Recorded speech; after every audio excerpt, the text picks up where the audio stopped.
I don't know anyone in my social network like me who went from working at four different fast food chains at 16 in Kansas, making $7 an hour at Arby's, Subway, Wendy's, and IHOP, to dating Harvard multi-billionaire sons, working for centimillionaire venture capitalists, being personally mentored by Harvard Kennedy scholars and diplomats, and chilling in a penthouse on Billionaires Row in New York City and riding these $250,000 horses in LA.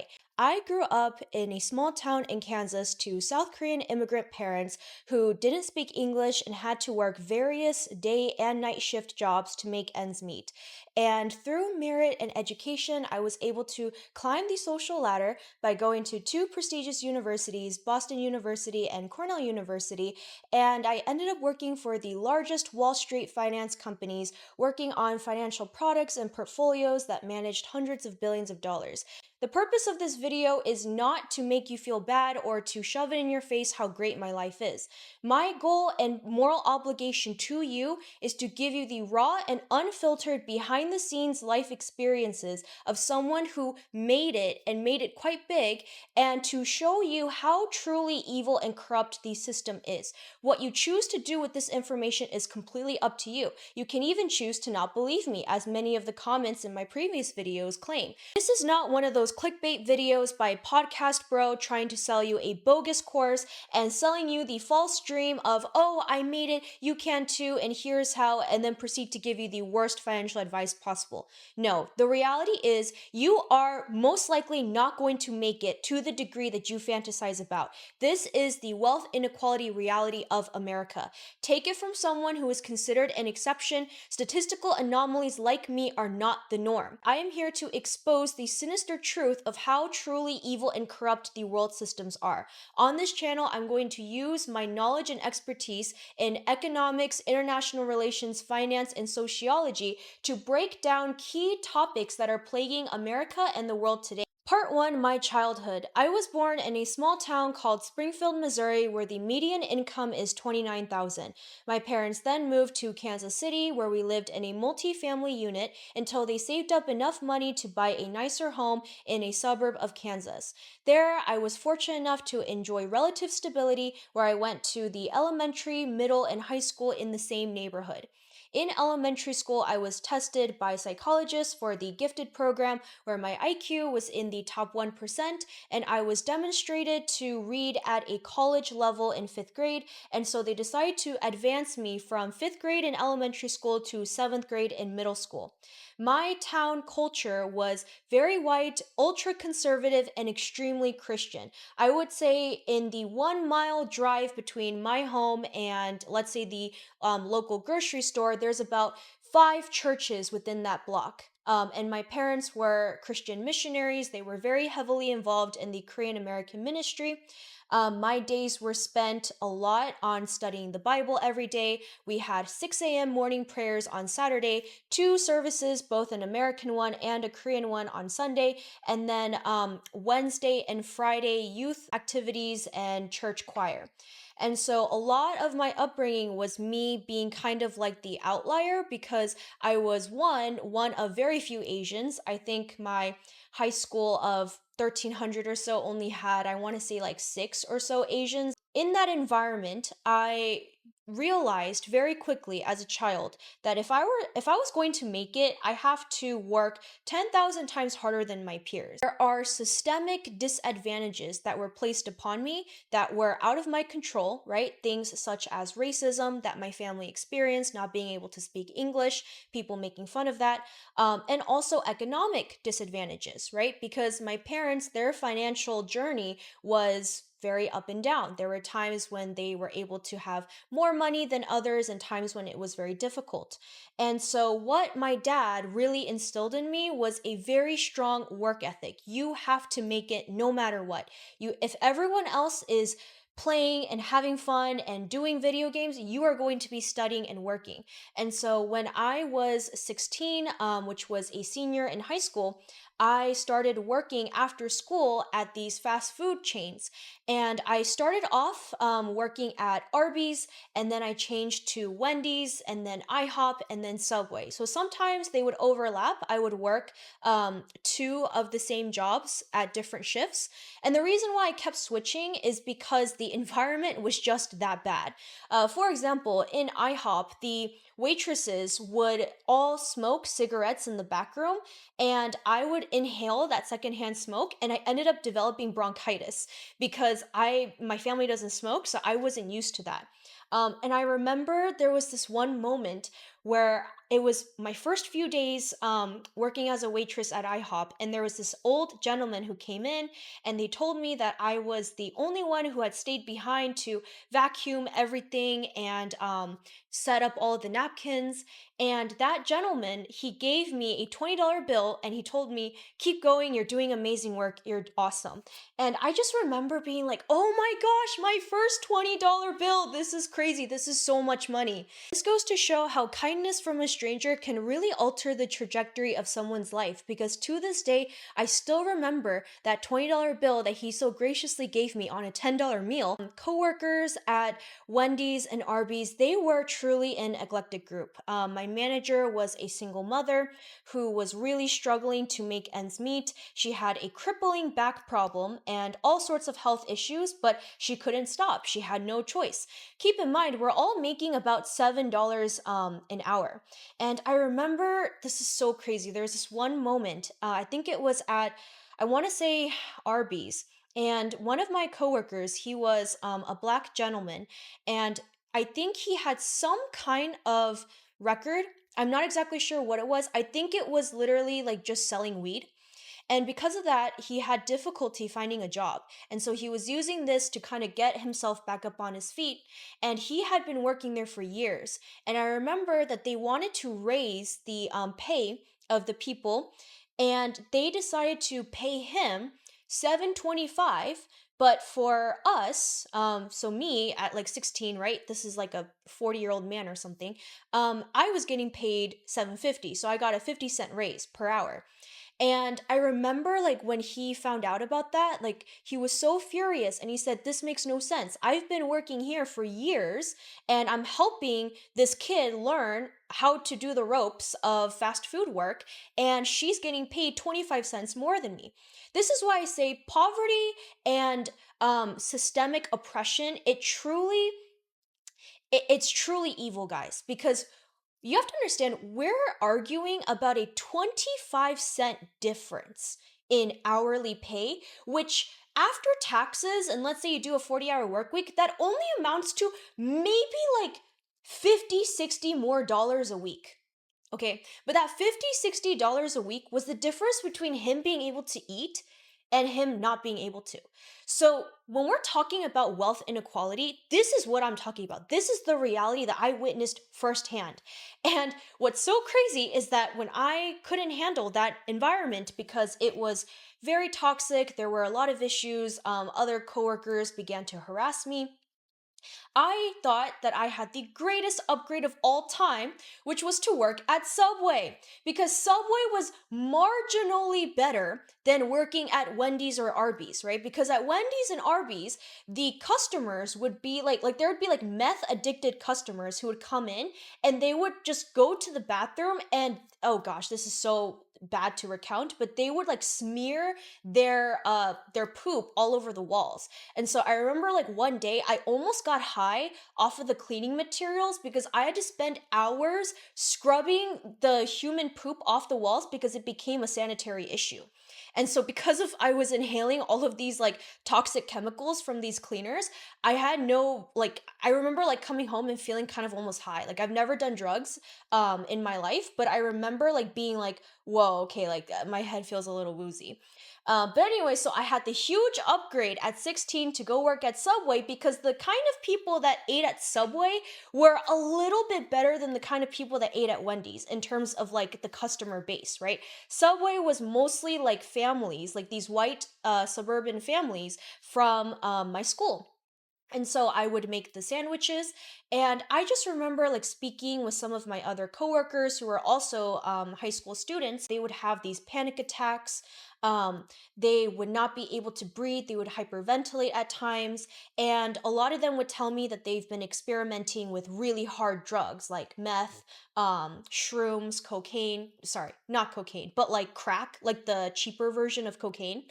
And I just remember telling them like, guys, like we got like you got to get it together. Like you can't be doing drugs. Like if you do drugs, you're going to be working this job forever.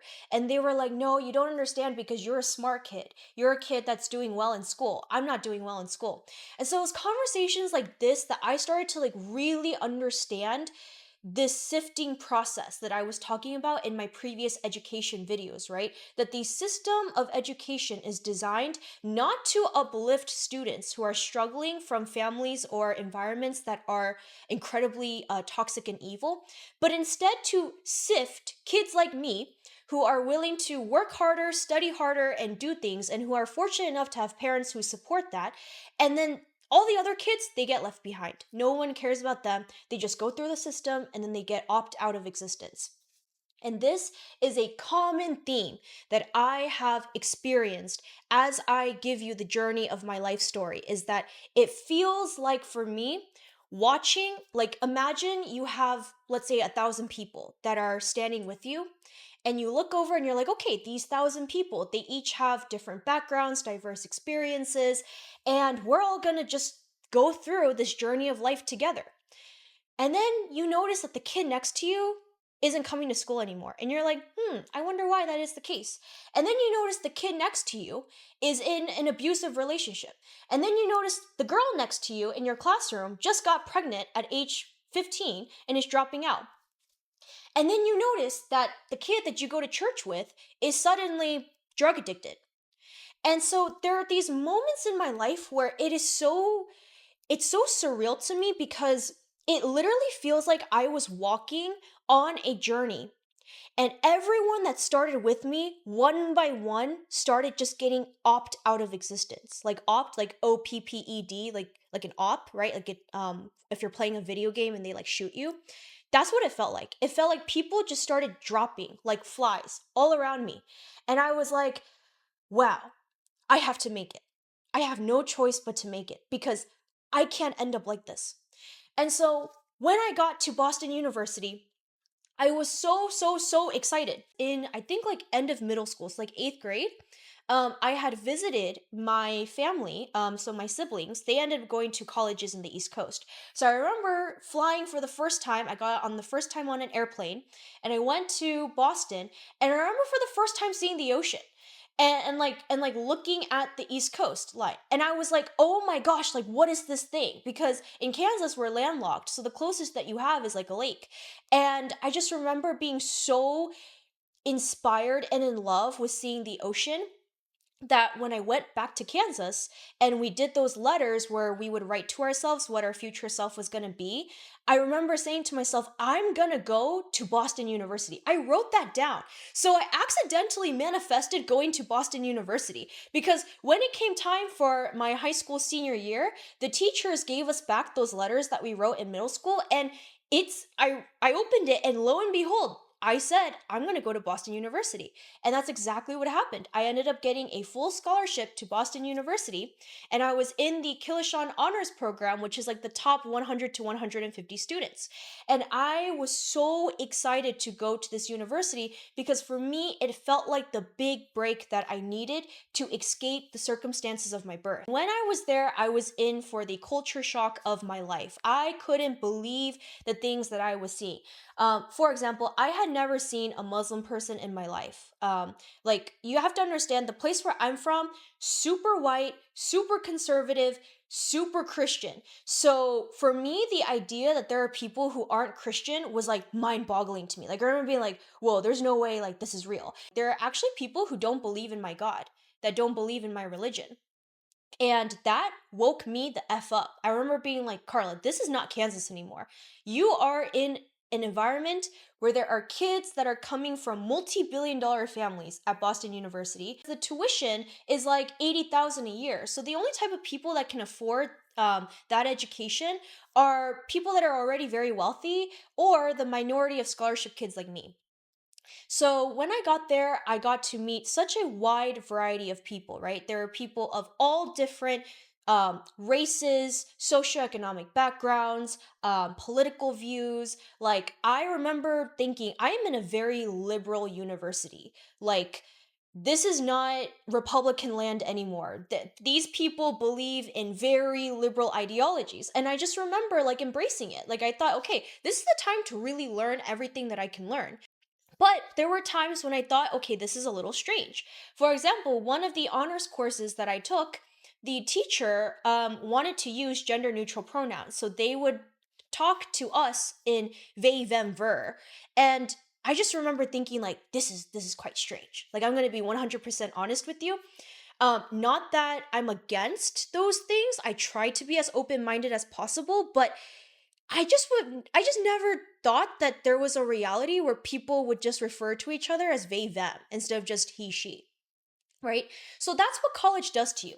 If you go to a college that is very diverse in its student population, you're going to have those moments where you realize the world is not your reality. Like, whatever you grew up thinking was normal, other people don't think that's normal, and vice versa. They look at you like you're the weirdo. I remember telling people that I was from Kansas, and they would be like, "Where is that?" And this is one of the cutest moments where I went on a date with the guy. He was on the crew team at MIT. So imagine this guy, like his family is all Ivy League. He grew up in basically a castle in like New Hampshire. And he does like the crew team, which I consider to be a pretty elite sport. And we go on a date, and he would like put items that were on his plate onto my plate. All that corn and wheat that you ate in Kansas, like they clearly abused you and neglected you. He's like, you need to eat more. And I did that's just not true. Like, I didn't grow up eating corn and wheat in Kansas, right? We had garbage food. I do agree, garbage processed food like hamburgers, pizza, and corn dogs, but I wasn't skinny because I was more malnourished. This is just kind of like my genetics. He couldn't believe that there are people from Kansas like me. Like, he couldn't fathom a world where like there are people like me, right? And that's what college is going to do to you. College is going to force you to find people that you do not agree with, that you don't know could even exist. And if you are able to be open minded and really think about everyone's perspectives, it's going to be one of the best ways for you to be enlightened as an individual, right? I don't agree with a lot of the things that I was taught culturally in different backgrounds, but I'm able to appreciate and respect them because I understand that truly at its core, everyone believes that their version of reality is the correct reality, right? Whatever kind of world that they want to live in. So, what happened during that time is that I realized that it's not enough because I started to grow in something that I'm going to cover on this channel extensively. I started to grow in greed and in ambition. And so I realized, okay, I made it here and I am a top student. What more? And there just happened to be a university across the street, which just happened to be the most prestigious university in the world, Harvard University. It's literally across the river. Like, I could walk to it from BU. And so I realized there will never be a time in my life where I have unprecedented access to the world's elite, and I can do it as a student, because when you're a student, you get passes that you don't get as an adult, right? Like, if you're going to a party, let's say, with a bunch of other students from other colleges, people are going to be more likely to like want to mingle with you than when you're an adult. So I started going to Harvard University campus, and I was so nuts, guys. I would sit there and I would just walk in. Like, I would just walk into the buildings because you need the fob, like you need the student ID to get in. But when it's like rush hour with all the different classes, people just like open the door for each other. So I would just stand outside these Harvard this is so ridiculous. I would just stand outside these Harvard dorms, and they would just let me in. And so when I would be let in, I would begin to talk to these Harvard kids. And then from there, I started to expand my social network. So I started dating Harvard guys. I started talking to, like, making friends with other Harvard girls who were truly stunning. For example, their freshman dining hall, it's called Annenberg. And I eventually, like, had, like, other Harvard students that would take me in. And so I would walk in and I would eat, and they would have these waffles with the Harvard logo on them. And I would just sit there and just look around, and it was astonishing, okay? Like, the demographic of kids that go to Harvard, you have geniuses, you have multi-billionaire families, like old money, and then you have new money families, like, for example, like Silicon Valley type tech people. And then you have international students, like the ultra wealthy elite from other countries. And so I just remember being astonished, and I was so nuts that I would just go up to people and I would just ask them, like, how is your family so rich? And they would look at me like, what? Like, why are you asking me that? A lot of people would just be like, okay, why is this girl here? Like, first of all, she doesn't even go to Harvard. Like, why is she here? Right? But a few people ended up entertaining me. So then I would start making friends with those people, and then I would also date the guys in that social circle as well. So I would date, I had a boyfriend that went to Harvard, and he would just take me around all of the libraries. We would study together, and he would tell me, like, what he's learning in his classes. And then I began to become even greedier. So I remember thinking, because I had been waitlisted at Harvard when I applied, I remember thinking that the only reason why these kids get to be here is because they're rich and I wasn't, right? That I have all of the intellectual capacity to be here. So what I did is that I decided to notch up the insanity. So I started going to the offices of Harvard professors and just walking in and pretending like I was like a student. And when it was exposed I wasn't a student, they would be like, you have to get out. Like, you have to leave. You're not a Harvard student. And what ended up happening is that because you have to understand, like, I'm from a very small town in Kansas, right? I don't really understand, and I'm pretty sure maybe I have a little bit of autism. So I did not understand social norms. And so I thought to myself, well, if you're an educator at Harvard, or Boston University, your moral obligation is to teach students as an educator. So why does it matter if they're Harvard students or not? That's literally how I thought. So I would go up to these Harvard professors and I would basically ask them, like, can you mentor me? Can you teach me everything that you know about key topics like economics, politics, governance, finance? And they would be like, absolutely not, because you're not a Harvard student. So then I would go back to Boston University, and don't get me wrong, this is not a diss on BU. BU had excellent professors that I was able to be mentored by as well. But like I said, my greed was very high. So I only wanted the best of the best. Like in my eyes, I thought to myself, there is no destiny that anyone can impose on me except for the destiny I choose to walk. And I want the best. And so I remember never, like, I would just keep going. I just kept going. I would keep asking every Harvard professor I could get in contact with, can you mentor me? Can you teach me? And there was, my big break happened when one of them said, not me, but maybe this other person. And that person was at Harvard Kennedy School. The Harvard Kennedy School is the school that is, it's like a subsect of Harvard where they focus on public policy and governance, and there's also a think tank attached to it. And so I went to Harvard Kennedy School, again, just walking in, pretending to be a student, right? Like I would wait for a student to walk in, I'd pretend I lost my student ID badge, and I would go in. I found that guy's office. I walked in and I said, hi, I was referred to you by XYZ. You are the leading expert in international relations. I am studying that at Boston University. I feel that I am not getting the curriculum that is necessary for my enrichment. Can you mentor me and teach me? And he said, absolutely not. And he told me to get out. So I went out. Next week, came back. Next week, came back. I kept going back again and again.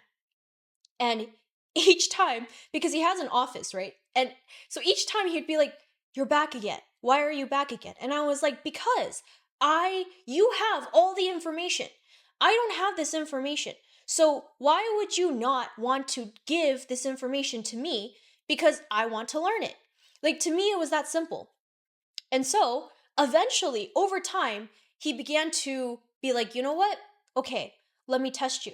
So then when I walked in one day, he asked me, he was like, "What are the factors that are influencing India's rise in power?" And I was like, "I don't know. That's why I'm here to learn." And he was like, "This is your problem. You come to me with the proposition that you want to be mentored by me, but you yourself did not do the necessary steps to try to answer these questions before you came to me." He was like, "This is laziness on your part. This is unpreparedness." And I was like, "Oh, okay. Fair enough." So I went back, I did my research, came back the next week, showed up at his office hours, and I gave him my answer. Then he would challenge me. He would say, "Okay, interesting analysis, but let's dive deeper." And then eventually I started stealing books from his library. So his office was like there were all of these like huge shelves of books, and I just began like taking them. And he'd be like, "Don't take them." And I was like, I'm going to take them." And then I would take it and I would run away before he like stopped me. So then, after I was able to build that relationship, he eventually gave in and said, "Okay, you know what? Because you're so dang persistent, I will mentor you." So then he started giving me books and assignments. So he would be like, "Okay, finish this book by this week." And it would be like this thick of a book. And I was like, "Oh my gosh, I don't know what I'm doing." Keep in mind, I'm still trying to keep up with all of my classes at BU. And so I would read, so I would do my classes, go home, I would read these books, I would go back, and then I would present my analysis. And that relationship continued to grow and grow and grow. And what happens is that really, if you just need a break in life, you just need one or two people that believe in you. And so that individual then began to connect me to other scholars, legal scholars that were working at BU or Harvard, that were working at these think tanks. And then from there, I was able to slowly build a network of scholars who understood my hunger for knowledge. And they understood that I was not going to take no for an answer.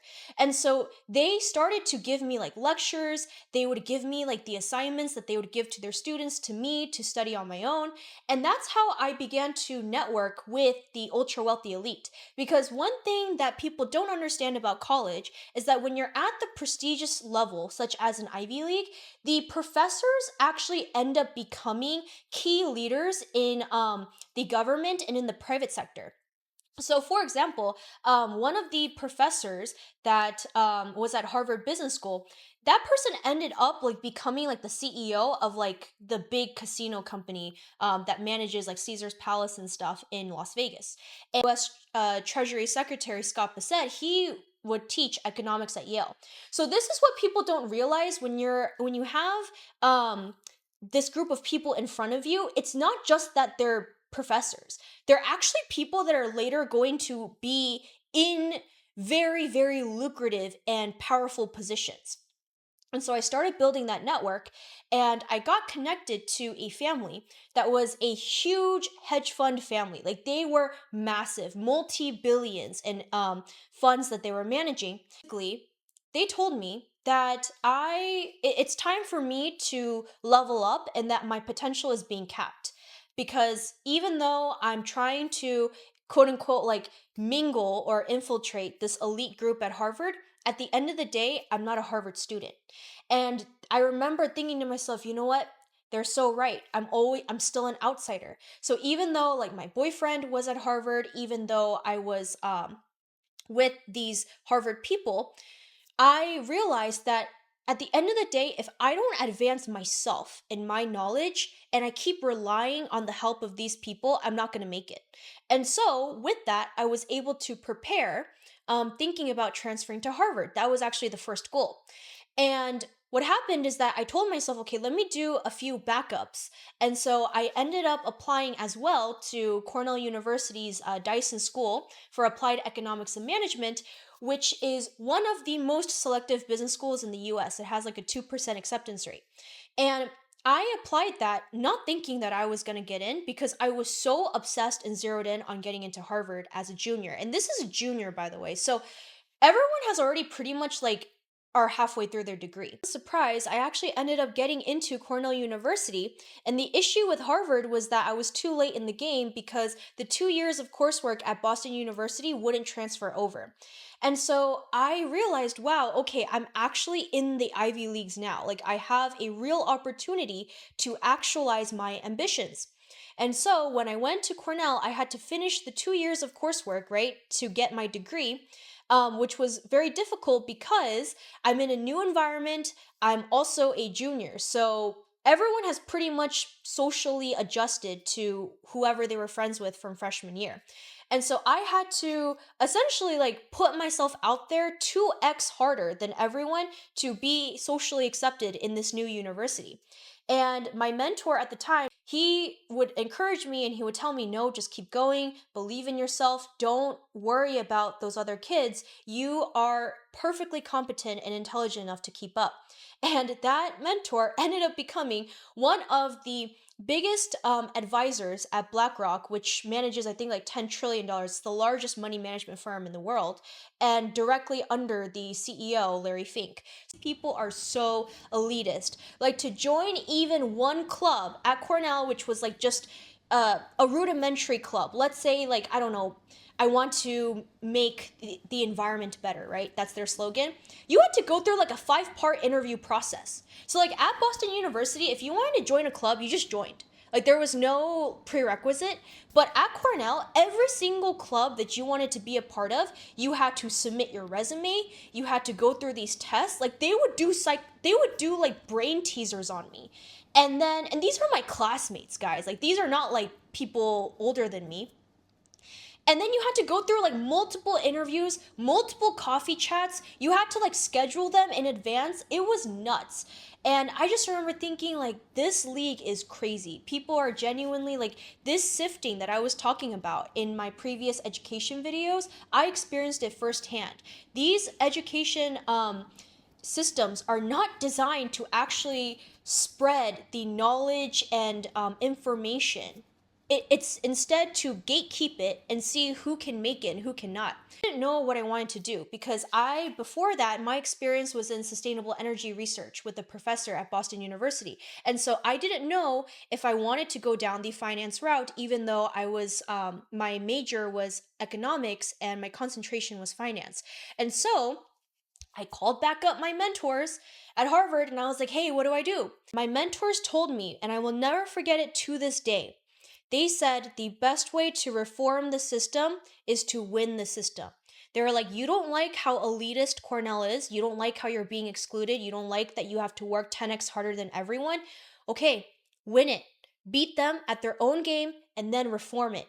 And so I asked, how do I do that? What do I do? And they said the best way to do that is to get rich. I'm not joking. Like the advice that they gave me, it's so rudimentary, but it's so true because at the end of the day, the people who have money are the people that are going to implement their policies, right? We see this with the current administration, right? For example, no one voted for Elon Musk. No one. But Elon Musk, because he's the richest man in the world, is able to implement his policies in government. So my mentors were absolutely correct that whoever has money, whoever is able to climb the socioeconomic ladder, those are the people that are then going to have the power to implement whatever their vision for the world is. And so they told me go into financial markets and not just finance. So don't think about like accounting or these kind of I don't want to say easier, but the real money is capital markets. People that own equity, own bonds, own shares of a company. And so they told me that the industries that I need to get into would be things like investment banking and then exiting out to private equity or venture capital. And that venture capital is really the best area to be in, but that there are smaller markets like private debt that you can get into as well.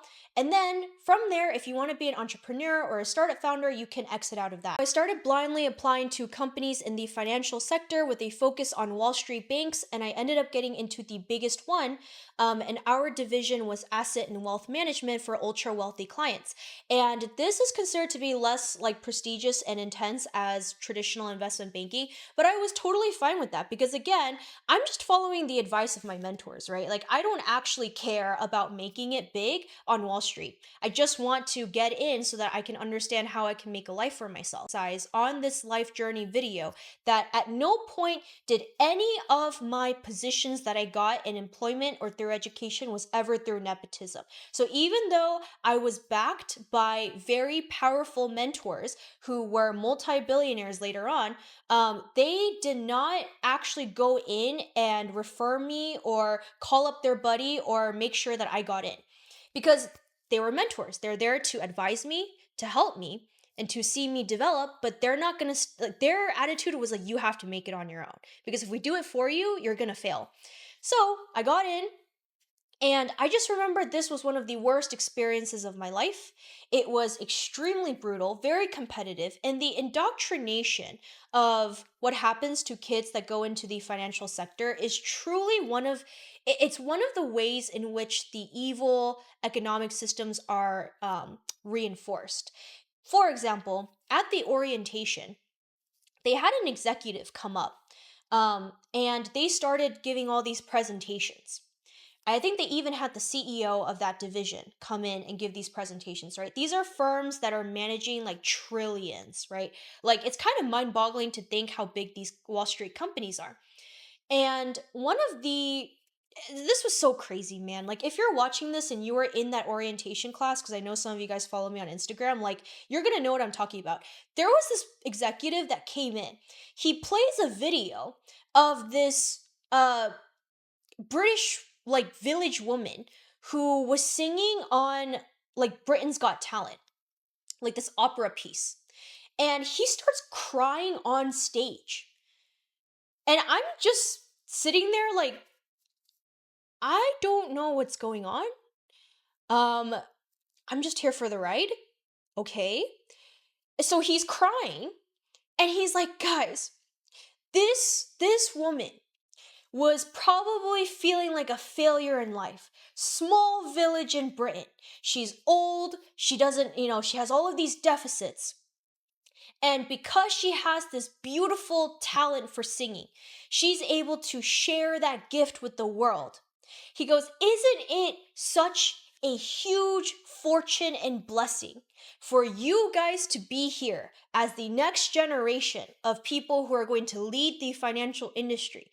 Don't you feel so chosen and blessed that you get this incredible opportunity to work for our company?" He was like, "There were hundreds of thousands of kids that wanted to be in your position, and you're the top few hundred." I think it was like 200 people. They're like, this is your big break." He was like, "You work really hard, you give it your all, you will make it, and you will make it big." And he's like sobbing, like I'm talking like tears. Okay, this is like a middle-aged executive.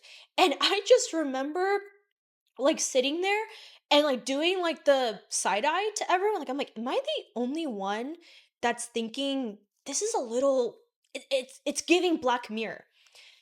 Because, like, guys, we're here to, at the end of the day, like, yes, we're the smartest, yes, we're the elites, yes, whatever, whatever, but at the end of the day, like, our job was to make ultra wealthy individuals even wealthier through investment portfolios and asset management.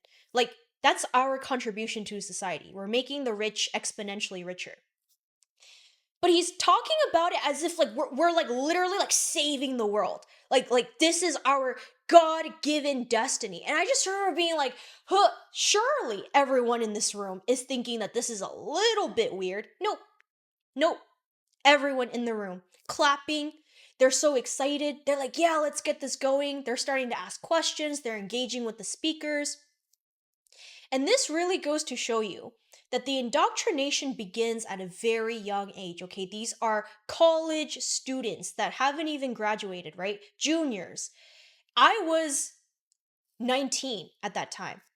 And it just it's just baffling when I look back at these memories, because how much of the way that we perceive our self-worth, our contribution to society, was brainwashed by the elites to make us think that this is what our life destiny is. Like, we are made to serve the ultra wealthy elite, and that this is noble.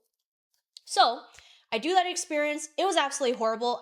I can make a separate video on like everything that was problematic, okay? And I don't use like in this video, I'm never going to say names either on my channel. Like, I'm never going to give very specific names and stuff, simply because I don't want to get sued. Because when you're going out and you're talking about these things on the internet, like, I don't want people to start coming after me saying that I'm like defaming them or slandering them. So that's why I don't say names.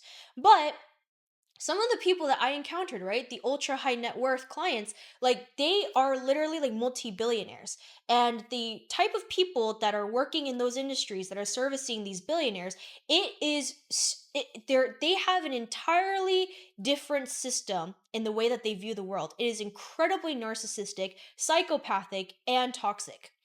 So, skip forward, I'm now a senior in college, and I'm like, I go back to my mentors and I say, you guys didn't warn me that this was gonna be hell. And they're like, yeah, of course it's gonna be hell. They're like, our life is hell too. And I was like, well, what do I do? And they're like, doesn't matter, make it. You haven't made it yet. And so I was like, okay. So then I start blindly applying again, and I end up getting my first job at a huge financial company in New York City, which was my dream city. And then from there, I was able to move into another very large Fortune 100 company right in financial district, which is connected to World Trade Center. So here I was working on products and portfolios that were managing hundreds of billions of dollars. And I was fortunate enough that I was in more like junior positions, like analyst associate positions, and I wasn't actually like rising into like a senior manager or a director level, because those positions are extremely stressful, right? So I was able to learn a lot on the side while also maintaining a little bit of semblance of free time, because I wasn't a decision maker in those teams. And from that experience, now we move into the part two, which is what life is like when you quote unquote make it. And let me tell you, what happened after I graduated is all of the compounding effects of years of persistence, hard work, begging and groveling at the feet of ultra wealthy people, begging them to take me in, to mentor me. It all started to compound. And for every year after I graduated, so I graduated college at 20, every year after that, 21, 22, 23, 24, and I'm now 25, it was like the effect was like exponential. Planting seeds into your social network. And this is something that a lot of people don't understand about the ultra wealthy elite, is that your social capital is oftentimes more important than your actual capital, like money, because social capital will always act as a safety net. So for example, if my peers were to go out and try a startup, right? They can just go to their other peers. They know their families that have this money. They know the VC firms. They know the startup incubators, and they can raise millions of dollars just like that, right? It's still hard. Don't get me wrong. It's difficult. It's brutally competitive, but they can do that. And then if they start, they try it, they fail, they still have that social safety net to fall back on, right? This is something that the average person in America does not have. They don't have social capital. And so what happened is that my social capital exploded like crazy. So my boyfriend, for example, because I had like my friends that I made at Cornell and at BU and Harvard. The thing about Ivy Leagues is that they all start intermingling. So I started meeting people from Princeton, from Yale, from Dartmouth, from Brown, and it would be all sorts of people, right? Athletes, like football players. It would be finance bros. It would be international students from like China or Turkey or other countries. And what happened is that I became fully integrated into the network of the ultra wealthy elite. So much so that I basically lost touch of reality and I forgot my upbringing. My friends, they would have these penthouses in New York City, and they would be like on Billionaire's Row, and it would be like 40,000 a month that they would be paying for. And I would just be chilling in these skyscrapers, and because of the money that I was making, because I forgot to mention this, but I always worked some kind of job all throughout college. So I would be saving that money and using that money. Um, because I was able to manage my finances very meticulously, I was able to live in one of the most luxurious buildings in New York City, which was called Sky. It's literally like the building that I lived in. It had the only NBA sized basketball court. So LeBron James and like Kevin Durant, like I would see them walk by me when I would go to work out. It was nuts. And the dinners were so extravagant. They would be like $1,000 Michelin dinners. The the man that I dated at the time, my boyfriend, he was my age and he went to Harvard, and he was a part of a final club. And final clubs at Harvard are very different from like fraternities at other universities. Final clubs, think of them as like the final boss of exclusivity. So if you think about frats in colleges, right? They're usually concentrations of like white wealthy kids. Well, think about that times that by 1,000. So, for example, there are hierarchies within final clubs. So you have like Fox, Owl, Porcellian, these other clubs, and they each have a hierarchy within them. So there were final clubs for athletes, for example. There were final clubs for billionaires, final clubs for the political elite, and these these people, guys, they're truly mind-boggling. Like we're talking not just in the league of people that come from maybe like well-off families, right? Their family like was like a surgeon and they manage their own practice and they make like a few million a year. No. I'm talking about kids whose families are like 20 to 25 billion in net worth. Some of the wealthiest families from other countries, they come to these Ivy Leagues, particularly Harvard and Yale, and a little bit of Cornell, and they go into these secret society like final clubs. And so the parties at final clubs would literally, they would have like ice sculptures. Like this is nuts. Like most frat parties are like in a dirty basement with like a lot of music and drunk people and drugs. These parties, they would be in these beautiful settings. They would have ice sculptures of their logo, and they would have these formals where they would go to the Hamptons in this massive mansion. It would be like like we're talking like $20 million mansions, and they would have these helicopter rides over New York City, and they would just have a ball. That is how the ultra wealthy elite lived in college if they were in these type of clubs. And what's so shocking to me is that even within the Ivy Leagues, there is a very strict social hierarchy. So this is another misconception that the public has about the ultra wealthy elite, is that they kind of view 1% as just 1%, like a homogenous static group of wealthy people. That couldn't be furthest from the truth. Within the top 1% of the world, you have very strict social stratifications, like levels to wealth, right? Not every billionaire is the same kind of billionaire as the next billionaire next to them, right? Even if you're, let's say, a family with 500 million, you have a very different social pecking order than someone who's worth 50 billion. So these, like when you were in the Ivy Leagues, there are kids that were rich, there were kids that were richer, there were kids that were the richest, and then there were the ultra wealthy. That's like the next level. And within the ultra wealthy, there are even smaller stratifications. Somehow, through my social network, infiltrated this group of what I call the hidden billionaires. There are billionaires that if you were to Google them, you can't find them, except for some obscure page that talks about them. You don't know their kids, right? You don't know these peers. You don't know what they've done to make their wealth. And they're often in these boring industries like commodities. Like one of them I think makes like all the toilet paper in the world, or like the other one does like real estate development. Like they're very, or like coal. Like they're these industries that I consider to be like not news headline type of ones, right? Like we like to think about the Mark Zuckerberg, the Jeff Bezos, the Elon Musks of the world, but within that billionaire class, there are hidden billionaires that are making the world run on things that we don't really think about. The only reason why I know these people exist is because I know them personally. I dated them, I'm friends with them, I know their friends know me, like we all know each other. So this is very key, guys, because when you're talking about trying to fight economic inequality in America particularly, how can you fight against a group that you don't know exists?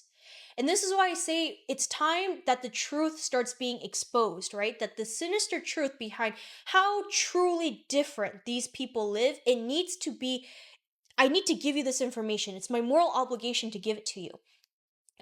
What you choose to do with that information, that's off my hands, right? I can't force you to try to start a revolution. I can't force you to advocate for your rights. I can't, like, And by the way, I hope this video doesn't come off as something like, "Oh, I made it and then I walked all away from it." No, I'm still in it. I'm still very much in this system. I'm benefiting from the system. End up going a lot of them end up becoming like investors at these smaller companies that are only like 40, 50 people who then have an equity stake in larger companies. So these are all things that they don't tell you. Like no one is telling the public about this. And that's why there's so much misinformation about the ultra wealthy. There are comments on my YouTube section where people say the ultra wealthy elite aren't educated. No, that is simply not true. The ultra wealthy elite are extremely educated. In fact, they don't just get an undergrad degree from the Ivy Leagues, they get like a master's, a PhD, etc. Like one of the guys that I know, he did Harvard undergrad and then Harvard MBA, and they call it the 2+2 program. So it's literally like when they were already at Harvard, they already applied and got accepted to get into Harvard Business School to continue their education afterwards. So guys need to understand that whatever you're seeing in the public discourse, it's not what's actually happening, right? These people are highly educated. They're highly intelligent. They know exactly how the economics, financial systems, and politics work, and they use that to their advantage to enrich themselves and their families, right? And I'm going to dive deeper into my moral and ethical dilemma on how we're going to solve this wealth inequality issue, because a lot of these kids are also victims of the system, right? Like they didn't ask to be born in this type of family. They didn't ask to assume these kind of positions, right? Their life is very stressful, very like they work really hard. This is another thing about another myth of the ultra wealthy elite, is that they perceive nepotism to be also laziness. And in my social observation of these kids, they are the furthest from lazy. They, like one of the guys I know, he was managing a hedge fund in college and he was working around the clock. Like I never saw him take a break. There was another woman that I know who came from a very, very prominent asset management family, and same thing. She was working round the clock and she has her own $100 million startup. And so these people, we tend to think of them as, okay, they were handed everything on a silver or a gold platter and they're just sitting around lazing around. No, they're actually working harder than the average person, like, or equally. Let me not say harder. They're working just as hard as you are, if not more. Okay, like these people, they don't take vacation, they don't take breaks, they're working around the clock because they have this massive burden on their shoulders that because they're the ultra wealthy elite, they're going to be the ones that are going to then, when they grow up and they're older, so right now we're in our 20s, but when they're hitting like their 40s and 50s, they're going to be the ones that are going to create the legislation of a country. Right? They're going to be leading these billion-dollar enterprises. They're going to be leading nations. So they don't rest. They don't rest. They work really hard, right? And so that's why I say when I'm criticizing the system, I'm pointing out the deficits in the overall governing entities, right? I think of the system as almost like a web of all of these different factors like economic, political, national, cultural, etc. And they're all kind of like, if you think of a spider's web, they're all like little strings tugging at each other. And as societies change, as nations become richer or poorer, you see that the people that are the ultra wealthy elite, they are also to some degree victims of the system, right? Because they didn't ask to be born in that type of environment, right? But the problem is that because the governing system is so evil and corrupt, you get people that they become not only complicit in the evil, but they will actively reinforce the evil. So a lot of these kids, the ultra wealthy elite, they will be extremely idealistic, right? Very idealistic when they're going to college, when they're younger. They want to change the world. They want to make the world a better place. And then when they get to that position of power, through the process of going through a corrupt and evil system, they become what I call jaded. They get jaded. They really start hating the world. They realize there's so much evil, they don't know what to do, and then they realize, you know what, I'm in the position of the oppressor. It's better to be the oppressor than to be the oppressed. And then they go and they implement evil systems that continue the cycle of poverty, wealth inequality, and oppression.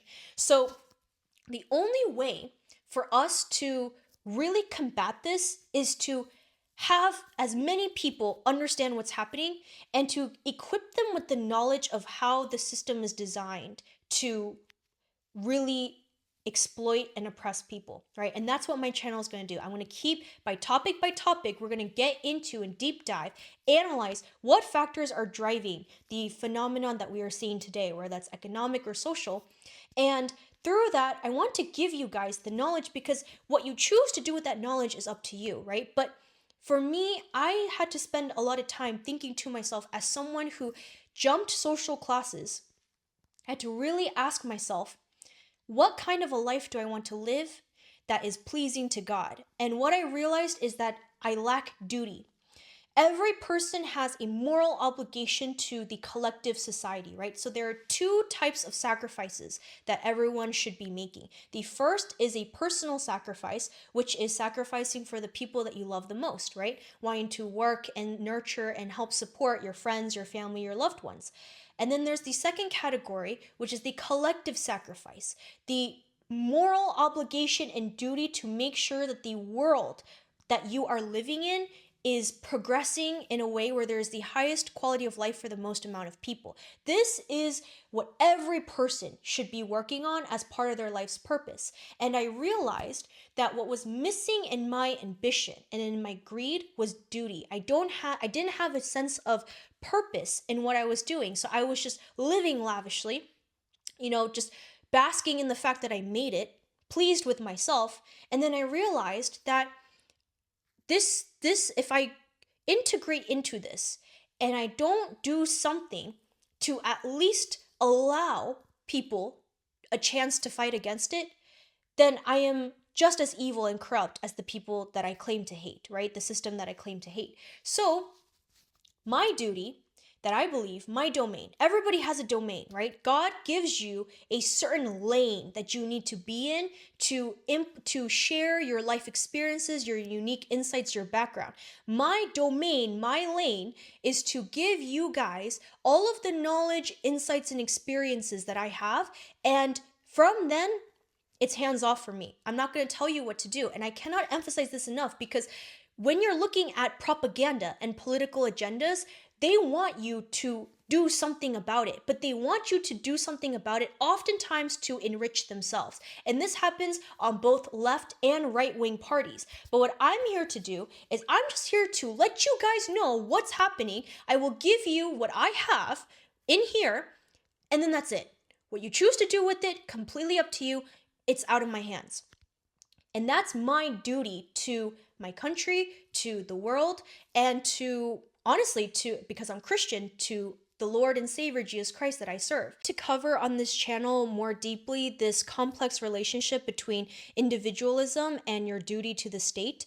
And when I say the state, I'm talking even bigger. I'm not just talking about country, I'm talking about humanity.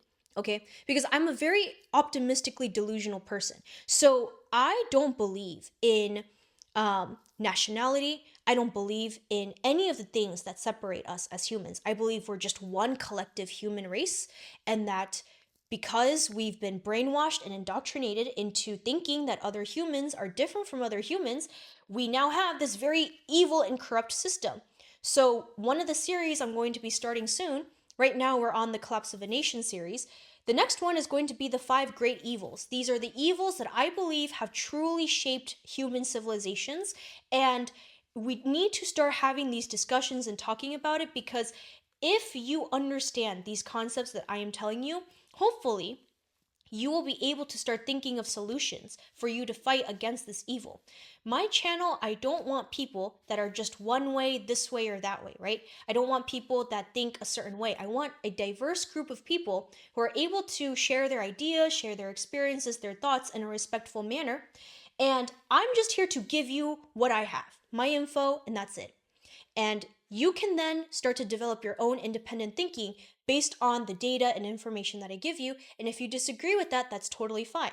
But that's my duty to you and to others, is as someone who has quote unquote won the system, has benefited exponentially from said system, who benefits from the corruption in the system, and who tries to the best of my ability to understand where I want to be in terms of my moral and ethical dilemma of how I want to contribute to society and what my life's legacy will be. That is a journey that I am going to share transparently with you, and that's what this channel is about. So I hope that was helpful, and I will see you in the next video.